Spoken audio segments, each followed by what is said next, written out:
first time I rode one being the driver.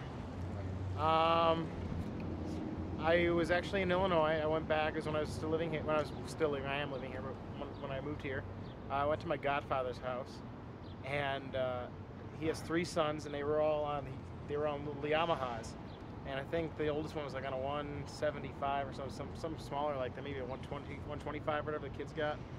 And he used to do racing and stuff, so he had a YZ250 race bike. And he pulled it off the stand, he pulled it out, and he taught me. I mean, I dumped the clutch a bunch of times. I mean, didn't flip it, but killed it.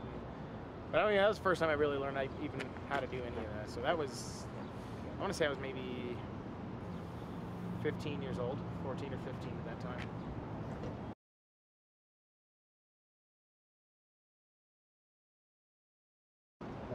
No, actually, I actually, my dad actually bought that bike in response to me buying a bike, which was a 1979 Honda XR175.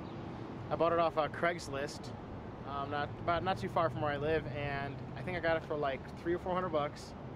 I took it home, learned how to ride it, and then I ended up repainting the whole thing. I made it nice, and actually I taught Jeff how to ride a motorcycle on that. I think it was the first time he rode a bike, and in response to that, then I got the DRZ, and then the Ninja, and now I'm on the F4i.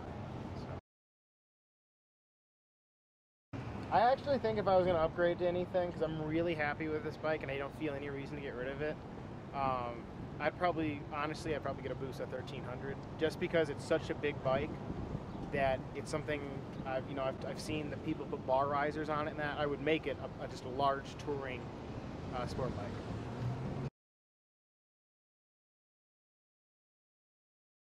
Probably the Grand Canyon trip. If not, maybe the Strawberry trip, because it was a few days longer. But if it was for total distance, I mean, if you're one point to another, probably the Grand Canyon trip. I would love to ride back to Illinois. Probably meet up with some people. There's some vloggers over there I would really like to meet up with. Spend some time with the family and just kind of ride around. And I've never rode a motorcycle on the streets in Illinois, so it'd be a whole new experience for me to see somewhere I grew up on a bike. And maybe I'd like to go maybe to Boston or something like that. And then California is definitely in my book for just a weekend trip. Probably red. I like red, black or red. And the reason I do like them, besides they go well together, they go well with a lot of things. Black kind of matches everything. And it seems like red usually goes with things a lot. Oh, that's tough. I do like Icon stuff. Well, obviously, I'm wearing the Icon jacket. I love this jacket. And I got their gloves. I've had Joe Rocket gear I've been happy with. The Shoei helmet I got I'm really happy with. And KBC, but I think it's got to be Icon. It just barely makes it to number 1. Yeah, I talked to a guy at work, actually, a couple weeks ago about track days, and he told me a lot about how it works. He is in with the organization. The cycle gear shop that I go to, the manager there works, there's only 40 registered people in the state of Arizona who do track days, so I'm looking to be number 41 at the sometime before the end of the year, hopefully, if not next spring.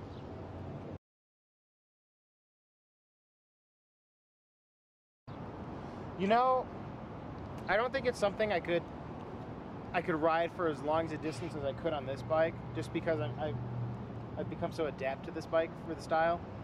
I think if I rode it around town a lot, though, like in 40 to 50 mile max one-way trips, I bet I could do some touring on it. But I think if I had one, it would be for more of a track bike or an in-town bike than it would be for a long distance traveling commuter.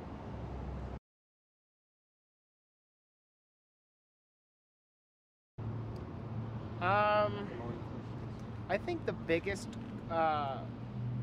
topic that I get questions on is upgrading bikes. A lot of people ask me the difference between the 600 and the 250.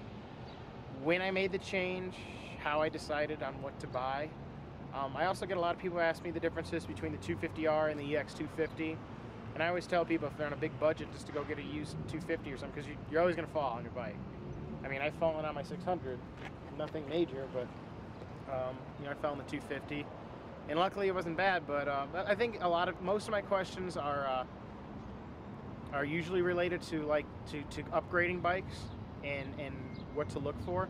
I also get a lot of questions on things that I do as far as like maintenance that a lot of people don't do. For example, like I got the GPS. I've had people ask me, how did you mount that? Where did you get it from? What did you pick? Did you have to get the actual motorcycle GPS? All that kind of stuff. You know, I even get questions on, you know, tires, chains, almost anything really.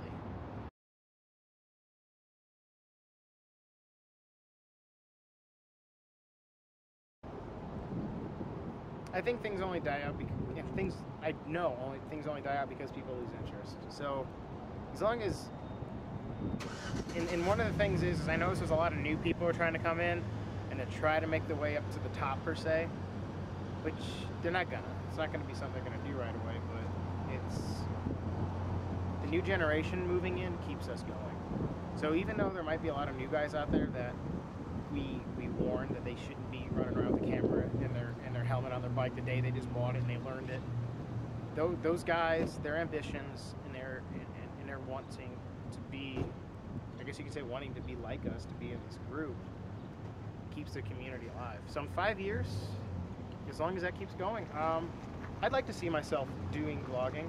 I might not be doing it necessarily as active, but I mean, I might be doing it more on trips. I might be doing it on more variety of things. So on the bike, yes. On other things as well, I'd like to move forward with too. Maybe some more mac and cheese. Thank you very much for the interview. You're welcome. We appreciate your input.